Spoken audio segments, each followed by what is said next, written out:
बिस्मिल्लाहिर्रहमानिर्रहीम। अस्सलाम वालेकुम डियर स्टूडेंट्स। जैसा कि आपको पता है कि हमारा एक इलेक्ट्रोस्टैटिक्स की कंटिन्यूटी चल रही है, उसको हम पढ़ रहे हैं। आज नेक्स्ट हमने एक लॉ पढ़ना है। लॉ को समझने से पहले मैं थोड़ा सा पिछले लेक्चर से एक चीज़ रिवाइज़ करवाना चाहूँगा यहाँ, क्योंकि इसी से हमने इनिशिएट करना अपना अगला लॉ, आपके समझने के लिए आसानी होगी। तो याद होगा कि इलेक्ट्रिक फ्लक्स के लेक्चर में अगर आप देखना चाहें देख भी सकते हैं, हमने electric flux through close surface, ये हमने टॉपिक किया था, उसी से हम इसे आज शुरू कर रहे हैं। टॉपिक है electric flux through a close surface. Electric flux through a close surface हमने देखना है कि किस तरीके से निकाला जाता है, और क्लोज सरफेस में हम यहाँ पर सफ़ेयर कंसीडर करेंगे। यहाँ पर हम क्या करेंगे कि एक सफ़ेयर कंसीडर करेंगे, जैसा कि यहाँ मैं एक फिगर प्लॉट कर रहा हूँ, और इसके अंदर हम कंसीडर करते हैं कि एक पॉजिटिव चार्ज प्लेस्ड है, और पॉजिटिव चार्ज को हमने इस केस में Q से डिनोट किया हुआ है। हमें पता है कि कहीं पे भी पॉजिटिव चार्ज हो तो वो it will emit out the electric field lines, और ये सोर्स है इलेक्ट्रिक फील्ड लाइंस का, इसलिए ये इलेक्ट्रिक फील्ड लाइंस इमिट होंगी और ऑल डायरेक्शंस में जाएंगी। और क्योंकि ये इनसाइड क्लोज सफ़ेयर के अंदर है, तो ये इलेक्ट्रिक फील्ड लाइंस इस सरफेस एरिया से पास होंगी, और इलेक्ट्रिक फील्ड लाइंस का एरिया से पास होने को हम इलेक्ट्रिक फ्लक्स कहते हैं। अब इस चार्ज की वजह से इलेक्ट्रिक फ्लक्स हमने कैलकुलेट कर, तो डियर स्टूडेंट्स इसको किस तरह से कैलकुलेट करेंगे? ये आप देख रहे हैं ये कर्व सरफेस है, तो इसके लिए हम क्या करेंगे, छोटे छोटे स्मॉल एरिया सेगमेंट्स बना देंगे। जैसा कि यहाँ पे मैं बना रहा हूँ, इस एरिया को मैं वेरी स्मॉल सेगमेंट्स में कन्वर्ट कर रहा हूँ, और इसकी डायरेक्शन नॉर्मल होगी। एरिया वेक्टर है, एरिया वेक्टर में अगर इस छोटे से एरिया को हम कंसीडर करें, जिसको मैं ग्रीन शेड कर दूं ताकि बाकियों से सेपरेट हो जाए, इसमें देखें तो इसके ऊपर नॉर्मल ड्रा किया, इसका एरिया वेक्टर है, और इलेक्ट्रिक फील्ड जो है वो इस चार्ज की वजह से मौजूद है, और ये छोटा सा सेगमेंट है। यहाँ पे अगर आप देखें तो इस पूरे सफ़ेयर को, जिसको मैं यूँ कह दूँ कि इसके छोटे छोटे स्मॉल एरिया सेगमेंट्स हमने बना दिए हैं, जो कि n सेगमेंट बनेंगे, जिसको आप कह सकते हैं कि अगर इन सब को ऐड करें तो एरिया ऑफ स्फीयर बनेगा, जिसको आप 4 पाई r स्क्वायर लिखते हैं। ये हमारे पास एरिया ऑफ स्फीयर बनेगा, जिसको हमने छोटे छोटे सेगमेंट्स में डिवाइड किया। अब यहाँ से अगर आप देखें, हमें पता है कि किसी भी एरिया के ऊपर इलेक्ट्रिक फील्ड लाइन्स के पास होने को इलेक्ट्रिक फ्लक्स कहते हैं। जैसा कि अगर आप देखें कि एरिया 1 से जो फील्ड लाइन्स पास हो रही हैं उसको हम E डॉट डेल्टा A1 लिखेंगे, और इसको अगर आप इक्वेट करें, या ये क्योंकि डॉट प्रोडक्ट है, इसको हम जब डॉट प्रोडक्ट की शक्ल में लिखेंगे तो ये कॉस थीटा आएगा। इस पर्टिकुलर केस में थीटा 0 डिग्री है, क्योंकि आप देख रहे हैं कि नॉर्मल जो है और ये इलेक्ट्रिक फील्ड लाइन जो ये पास हो रही है, इसके दरमियान एंगल 0 है। तो यहाँ पर जो फ्लक्स होगा at first small segment area A, that will B delta EA1। Similarly अगर आप सेकंड को देखेंगे, phi2 करेंगे तो ये डेल्टा A2 आ जाएगा, इसको करेंगे तो E डेल्टा A3 आएगा, और हमने देखा यहाँ पे कितने सेगमेंट्स हैं, n सेगमेंट हैं। सोन अगर देखें तो टोटल n सेगमेंट्स बने हैं, तो nth सेगमेंट के ऊपर जो फ्लक्स आएगा वो डेल्टा AN आएगा। और आपने जैसा कि बताया है कि इलेक्ट्रिक फ्लक्स हमारी हेडिंग है, इलेक्ट्रिक फ्लक्स निकालना है थ्रू अ क्लोज सरफेस, यानी सारे के ऊपर फ्लक्स निकालना है। एक सेगमेंट का ये है, सेकंड का ये है, थर्ड का ये है, और nth का वो है। तो टोटल करने के लिए हम क्या करेंगे, हमें पता है कि इलेक्ट्रिक फ्लक्स निकालने के लिए फिर हम क्या करेंगे, flux due to the first segment plus flux to the second segment plus flux to the third segment and so on, flux through the nth segment. तो आप अगर इसमें वैल्यू पुट कर दें तो phi1 इसकी वैल्यू पुट करें, यहाँ पे हमारे पास मौजूद है, that is E delta A1 plus E delta A2 plus E delta A3 and so on E delta AN। आप कह सकते हैं कि आपने यहाँ पे 1 2 3 फील्ड के साथ क्यों नहीं लिखा, क्योंकि चार्ज एक है तो इसकी फील्ड यूनिफॉर्म है। अब अगर हम इसमें से इसको कॉमन ले लें तो आपके पास delta A1 plus delta A2, और इसी तरह से ये n तक, और phi E हमारे पास, और ये क्या चीज़ है सारी, ये मैंने पहले लिख दिया, ये एरिया ऑफ स्फीयर है और जो किसके इक्वल है 4 पाई आर स्क्वायर। और इसके बारे में आप जानते हैं, ये हम पहले लेक्चर में पढ़ चुके हैं, इलेक्ट्रिक फील्ड इंटेंसिटी, इसका जो रिलेशन होता है वो होता है 1/4 pi epsilon not Q/r square. अब ये वैल्यू अगर हम इसमें पुट करें तो हमारे पास phi E is 1/4 pi epsilon naught और आगे स्टूडेंट्स जो है वो Q/r स्क्वायर और area of sphere 4 pi r square. अब इसमें देखें ये 4 पाई और ये r स्क्वायर कट गया, तो आपके पास जो नेट फ्लक्स बना है through this close sphere that will be Q/एप्सिलॉन नॉट। ये हमारे पास एक रिलेशन आ गया। बेसिकली ये सारी पहले लेक्चर में हो गया, इसको रिवाइज करने का मकसद यही था कि हम अपने अगले लॉ को समझना शुरू करें। अब यहाँ पे अगर आप देखें कि इस क्लोज सरफेस के अंदर जब हमने चार्ज रखा और वो चार्ज की वजह से जो फ्लक्स सरफेस पे बना वो है 1/एप्सिलॉन नॉट टाइम्स Q और Q/एप्सिलॉन, इसको हम यूं भी कह सकते हैं 1/एप्सिलॉन नॉट टाइम्स Q। अब अगर ये स्फीयर है तो ये चार्ज आया, अगर कोई भी शेप हो, जैसे मैं अगर यूं कहूं कि मेरे पास ऐसे कोई क्यूबिक बॉडी है, क्लोज है, इसके अंदर अगर मैं पॉजिटिव चार्ज रख दूं या मेरे पास इस तरह से कोई पिरामिड है ये रख दूं या मेरे पास ऐसे कोई क्लोज बॉडी है in the form of cylinder रख दूं और इन सब के अंदर चार्ज मौजूद हो, पॉजिटिव चार्ज, इसके अंदर पॉजिटिव चार्ज या कोई भी रैंडम शेप बॉडी हो जाए, तो उसका फ्लक्स यही आएगा। क्योंकि आप देख रहे हैं कि इस रिलेशन में कहीं पे भी हमने ज्योमेट्री या शेप की बात नहीं की, यहाँ पे सिर्फ बात की है चार्ज टोटल जो इसके अंदर इनक्लोज है और जो दूसरा मीडियम के ऊपर। तो इसका मतलब हुआ कि ये किन किन चीज़ों के ऊपर डिपेंड करता है। इलेक्ट्रिक फ्लक्स जो है क्लोज बॉडी के ऊपर इन चीज़ों के ऊपर डिपेंड करता है। फर्स्ट जिसे आप कह सकते हैं चार्ज इनक्लोज्ड, जो चार्ज इसके अंदर मौजूद है उसके ऊपर, फिर मीडियम जो उसकी सराउंडिंग में मीडियम में है वो, और ये इंडिपेंडेंट है। इंडिपेंडेंट किसके ऊपर है? आप देख रहे हैं इन सारी शेप्स के ऊपर जो मैंने यहाँ ड्रा की सब के ऊपर फ्लक्स एक ही आया है, ये इसके ऊपर डिपेंड कर रहा है। और इंडिपेंडेंट क्या है जिसको आप कह सकते हैं ये इंडिपेंडेंट है शेप और ज्योमेट्री ऑफ सरफेस। कोई भी सरफेस है, एरिया है, जो भी क्लोज्ड एरिया है उसके ऊपर ये डिपेंड नहीं करता। तो डियर स्टूडेंट्स ये हमें पता चला कि electric flux through a close surface, फिर मैंने यहाँ पर्टिकुलर केस स्फीयर लिया था। क्लोज सरफेस में ये हो, पिरामिड हो, सिलेंडर हो, कोई भी रैंडम शेप हो, उन सब के ऊपर जो इलेक्ट्रिक फ्लक्स है वो इस रिलेशन से निकाला जा सकता है। और ये किसके ऊपर डिपेंड करता है इलेक्ट्रिक फ्लक्स? ये डिपेंड करता है चार्ज इनक्लोज Q के साथ, जितना चार्ज ज़्यादा होगा फ्लक्स ज़्यादा होगा। मीडियम के ऊपर डिपेंड करता है, जिस मीडियम के अंदर ये रखा हुआ है, और इंडिपेंडेंट है शेप पे। अगर ये शेप पे डिपेंड करता है तो इसका रिलेशन और होता है, इसका रिलेशन और होता है, इसका रिलेशन और होता है, इसका रिलेशन और होता है। तो ये सारे रिलेशन सेम है, इसलिए हम कह सकते हैं कि ये इलेक्ट्रिक फ्लक्स जो है it is independent of shape और ज्योमेट्री ऑफ द सरफेस जिसके अंदर चार्ज को इंक्लूड किया। अब ये सारी जो मैंने आपके सामने रिवीजन की है, सारा ये दोबारा हमने इसको रिपीट किया है। उसकी रीज़न ये है कि अब हम जो नेक्स्ट लॉ करने जा रहे हैं वो है गाजेस लॉ। उसकी डेफिनेशन मैं यहाँ करूँगा, फिर हम आगे उसकी एप्लीकेशन लिख लेते हैं। अब हमारे पास जो नेक्स्ट टॉपिक है वो है गाजेस लॉ। अब ये गाजेस लॉ जो है ये बेसिकली हमें क्लोज्ड बॉडीज के अंदर इलेक्ट्रिक फ्लक्स को निकालने में हेल्प करेगा।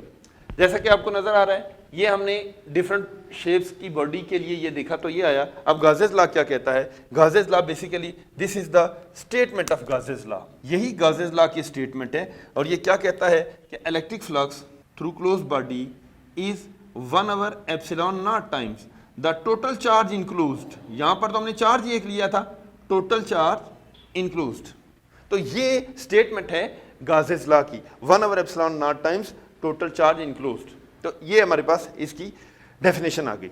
अब गाजेस लॉ में ये जो आपने 1/एप्सिलॉन नॉट टाइम टोटल चार्ज किया है, अब इसको समझने के लिए यहाँ मैंने टोटल चार्ज का वर्ड इसलिए लिखा कि यहाँ पे मैंने एक चार्ज कंसीडर किया, इनके अंदर भी अगर ये नंबर ऑफ चार्जेस हों तो क्या होगा वो अब हम नेक्स्ट देखेंगे। गाजेस लॉ को एक्सप्लेन करने के लिए एक्सप्लेनेशन देखेंगे गाजेस लॉ की क्या है। अब इसको फॉर डिफरेंट चार्जेस अगर हम एक्सप्लेन करें तो एक्सप्लेनेशन इसकी क्या होगी इसे हम देखते हैं। यहाँ पहले आपने देखा जो मैंने आपको इलेक्ट्रिक फ्लक्स के लिए एग्जांपल्स दिए, सारी रेगुलर बॉडीज दी हैं। देखें वो स्फेयर था, ये क्यूब बना दिया हमने, ये पिरामिड बना दी, ये सिलेंडर बना दिया, कोई भी। लेकिन अगर शेप भी इरेगुलर हो क्लोज बॉडी, ये कंडीशन है गाजेस लॉ की कि क्लोज बॉडी के ऊपर हम इसे स्टडी करते हैं। अब देखिए ज़रा, अगर मैं यूं कहूं कि मेरे पास एक कोई रैंडम बॉडी है, मैं दो कंडीशन यहाँ पे सॉल्व कर रहा हूँ। एक तो ये कि हमने यहाँ कहा था 1/ε0 times total charge regular shapes के लिए, तो मैंने पहला काम ये कर दिया कि शेप को इरेगुलर कर, ये कोई भी है, जैसे बच्चों का बैलून है, इस तरह की कोई चीज़ ले लें, उसके अंदर हमने चार्ज प्लेस की है जिसकी कोई पर्टिकुलर शेप नहीं है। अब इसके अंदर हमने पहली बात थी एक चार्ज प्लेस किया था, पहली कंडीशन मैंने क्या कर दी, रेगुलर से बॉडी इरेगुलर कर दी।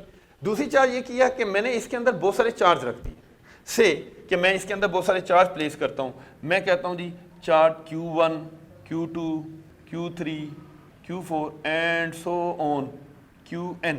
n charges are enclosed in that irregular shape, irregular closed shape। अब इसको हम किस तरह कैलकुलेट करेंगे ये हम देखेंगे। अब देखें हर एक चार्ज, अगर क्योंकि हम गाजेस लॉ को एक्सप्लेन करने जा रहे हैं और हमने देख लिया कि हर एक चार्ज अपना फ्लक्स रखता है और उस चार्ज को 1/ε0 टाइम्स क्यू कहते हैं। अब यहाँ पे देखें हर एक चार्ज है, इसलिए अगर मैं यूं कह दूं कि चार्ज ड्यू टू, इसको मैं सर्कल कर लूं, charge due to this flux, due to this electric flux due to this charge, तो इसको आप लिख सकते हैं, आप ये कहेंगे कि flux due to that charge is 1/ε0 times कौन सा चार्ज, दैट Q1। अब सेकंड, इस चार्ज की वजह से अगर आप इलेक्ट्रिक फ्लक्स देखना चाहें और इसको हम क्या करेंगे, हम इसे कहेंगे φ2 इज इक्वल 1/ε0 टाइम्स Q2, ये सेकंड की वजह से सरफेस पे होगा।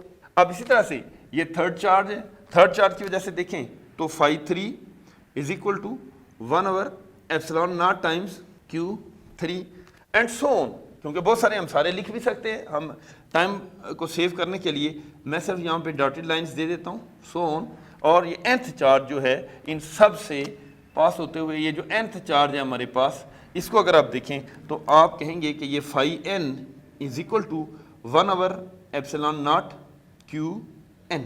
तो ये हर एक चार्ज का अपना इलेक्ट्रिक फ्लक्स है जो कि हमने यहाँ पर अलग अलग शो कर दी। अब अगर आप देखें तो ये सारे के सारे एक ही बॉडी के अंदर इंक्लूड हैं, कोई डिफरेंट बॉडी नहीं है, एक ही बॉडी के अंदर। तो इनका टोटल जो फ्लक्स होगा वो किस तरह से हम कैलकुलेट कर सकते हैं, उसे हम यूँ लिखेंगे कि total electric flux due to all these charges present in that close surface is φ1 due to charge first plus φ2 charge second plus φ3 and so on due to all charges present in it. अब इसमें अगर आप देखें तो phi value put कर दें, 1/ε0 times Q1 plus 1/ε0 times Q2 plus 1/ε0 times Q3 and so on for nth charges 1/ε0 times Qn।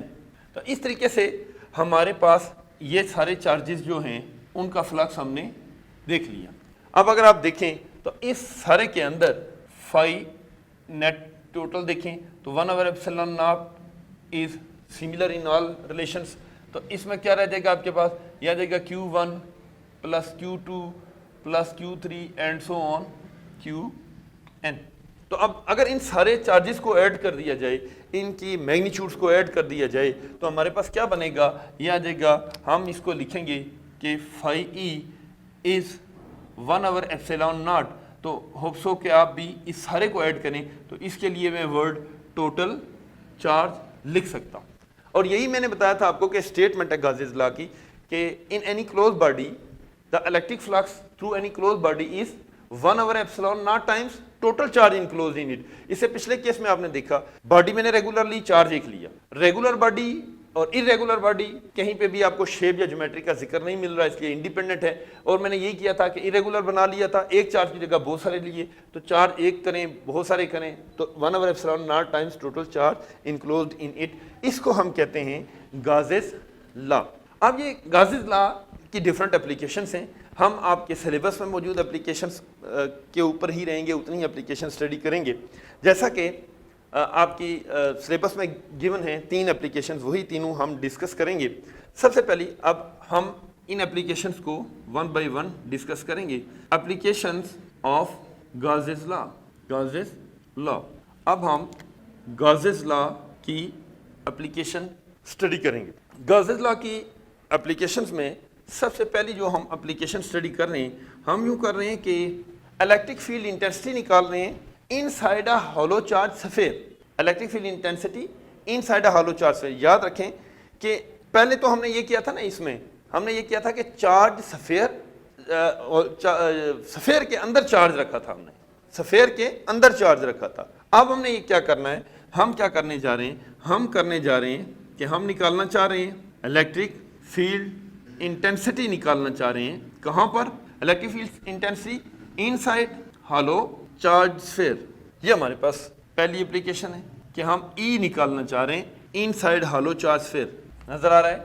Hollow charge mean कि एक स्फीयर है, हॉलो है, खाली है अंदर से, और उसकी सरफेस पे चार्ज है, उसकी वजह से अंदर देखना चाह रहे हैं फील्ड क्या है। तो ये किस तरह से निकालेंगे, ये अब हमारे पास, इसको हम यूँ देखते हैं। मैं यूँ कहता हूँ कि मेरे पास एक ऐसे स्फीयर है और इस स्फीयर की सरफेस के ऊपर चार्ज मौजूद है, पॉजिटिव चार्ज ये, और इसके अंदर क्वेश्चन ये किया आपने कि इसके अंदर इलेक्ट्रिक फील्ड क्या होगी। ये हमारा क्वेश्चन है कि इसके अंदर इलेक्ट्रिक फील्ड कितनी होगी। अब हमने देखना है कि ये इलेक्ट्रिक फील्ड कैसे करेंगे। तो गाजेस लॉ में याद रखें, जब भी हम कहीं पे इलेक्ट्रिक फील्ड निकालना चाहते हैं तो हम एक गाउसियन सरफेस कंसीडर करते हैं इनसाइड दैट बॉडी जिसके अंदर आप गाजेस लॉ को अप्लाई करना चाह रहे हैं। तो इस केस में हम क्या करेंगे कि एक इमेजिनरी सरफेस कंसीडर करेंगे in the form of sphere. ये हमने ये इनसाइड है, इसको आप इनसाइड दिखाने के लिए यूँ भी कर सकते हैं कि बड़ी वाली का जो रेडियस है इसको आप आर कह दें और ये जो छोटे वाला है इसे स्मॉल आर कह दें। तो हमें नज़र आ रहा है कि capital R is greater than small R, ये इनसाइड है, ये आ गया। अब हम इसको निकालना चाहते हैं कि देखेंगे कि हम इसको किस तरह से कैलकुलेट कर सकते हैं। हमें ये पता है कि एप्लीकेशन है ये गाजेस लॉ की, तो इसके लिए भी हमने किया कि गाजेस लॉ ये कहता है कि electric field is 1/ε0 times charge enclosed. और याद रखें, आपको अपना टारगेट पता होना चाहिए कि आप क्या निकालना चाह रहे हैं, इलेक्ट्रिक फील्ड इंटेंसिटी, इसके अंदर ई निकालना चाह रहे हैं। पहले मैं फ्लक्स से बात शुरू की है और क्योंकि एप्लीकेशन है गाजेस लॉ की इसलिए मैंने गाजेस लॉ शुरू की है। और यही लॉ बेसिकली मैं टोटल चार्ज भी लिख सकता हूँ, ये जैसे मैंने ये लिख दिया, टोटल चार्ज भी लिख सकता हूँ जैसे यहाँ लिखा मैंने क्यू लिख दिया। और हमें नजर आ रहा है कि हमने कहा था 1/ε0 टाइम्स टोटल चार्ज इनक्लोज, तो इसके अंदर टोटल चार्ज तो है ही नहीं, हमने देखा इसके अंदर चार्ज नहीं है, चार्ज तो सरफेस पे है, इसलिए हम इसे क्या कहेंगे कि Q इज इक्वल टू 0। क्यों 0? Inside sphere, inside sphere charge तो है ही नहीं। तो जब चार्ज नहीं होगा तो हम ये कहेंगे कि देन आपके पास क्या होगा कि इलेक्ट्रिक फ्लक्स ये 1/ε0 टाइम्स 0, इसका मतलब है flux due to this charge will be 0। इसके अंदर इलेक्ट्रिक फ्लक्स नहीं होगा, लेकिन इलेक्ट्रिक फील्ड का क्या होगा वो हम देखना चाह रहे हैं वो कैलकुलेट करना चाह रहे हैं। तो देखेंगे किस तरह से हम इसे कैलकुलेट करेंगे। हमें यह भी पता है कि डेफिनेशन क्या है इलेक्ट्रिक फ्लक्स की, डेफिनेशन है E A। ये हमारे पास डेफिनेशन है जो हम पिछले लेक्चर्स में देख के आए कि इलेक्ट्रिक फ्लक्स जो है वो डॉट प्रोडक्ट होता है electric field intensity and area का। अब अगर देखें ये तो हमने कैलकुलेट कर लिया, इसको मैं रिलेशन इसको 1 कह देता हूँ। और उसको अगर आप देखें यहाँ पर हमने क्या किया है, ये मैं इसको यहाँ से लेके आए हैं, हम बता चुके हैं कि फाई ई 0 है, ये जो है ये मैंने वहाँ लिख दिया। अगर ये 0 है तो ये इस तरह से हो जाएगा 0 इज ई ए। ये इक्वेशन ट्रू हो सकती है, दो काम हो, या तो E 0 हो या A 0 हो, इनका प्रोडक्ट 0 तब हो सकता है। अब आप देख रहे हैं कि हमने एक स्फीयर बनाई है आपके सामने, चार्ज स्फीयर, इसका जो एरिया है ये तो 0 नहीं हो सकता, फिजिकली कुछ ना कुछ इसका एरिया होगा। तो हम कह सकते हैं कि एरिया इसका 0 नहीं होगा। अगर एरिया 0 नहीं होगा तो इसका क्या मतलब हुआ, इसका मतलब ये हुआ कि अगर ये 0 नहीं है तो इसका मतलब है फिर ये 0 है। तो इसलिए हम ये कहते हैं कि E इज इक्वल टू 0, इसके लिए इनसाइड कहाँ पे चार्ज स्फीयर, अगर कोई भी चार्ज स्फीयर होगा उसके अंदर E 0 होगी। तो अब आप यहाँ दोबारा आते हैं, यहाँ देखें मैंने एक शुरू में ही आपको आपका टारगेट बता दिया था कि हम ये निकालना चाह रहे हैं कि इस बॉडी के अंदर इलेक्ट्रिक फील्ड इंटेंसिटी होगी कितनी। तो वो आपने देखा E 0 होगी इनसाइड चार्ज स्फीयर, इसका मतलब है कि हम ये बता सकते हैं कि E 0 होगी चार्ज स्फीयर के। ये हमारे पास पहली एप्लीकेशन थी इलेक्ट्रिक गाजेस लॉ की कि inside electric field inside charge sphere electric field intensity आपने कैलकुलेट करनी। याद रखें कि ये जो आपने किया है ये एप्लीकेशन जैसे इवन आपको पता है जो सेंसिटिव इलेक्ट्रॉनिक सर्किट्स होते हैं उनको भी मेटालिक बॉक्सेस के अंदर बनाया जाता है। उसकी रीज़न यही है कि ताकि वो इलेक्ट्रिक फील्ड के इफ़ेक्ट से वो महफूज रहें। रीज़न ये कि इलेक्ट्रिक फील्ड इंटेंसिटी जो है इनसाइड अ चार्ज स्फीयर जो है या इनसाइड अ स्फीयर वो मेटालिक स्फीयर जो है वो क्या होगी, ज़ीरो होगी। तो ये हमारे पास थी पहली एप्लीकेशन। अब हम चलते हैं स्टूडेंट्स सेकंड एप्लीकेशन की तरफ, और सेकंड एप्लीकेशन है electric field intensity due to an infinite sheet of charges. तो अब हम नेक्स्ट हमारे पास जो एप्लीकेशन है गाजेस लॉ की सेकंड एप्लीकेशन है, और इसको हम रेज कर देते हैं।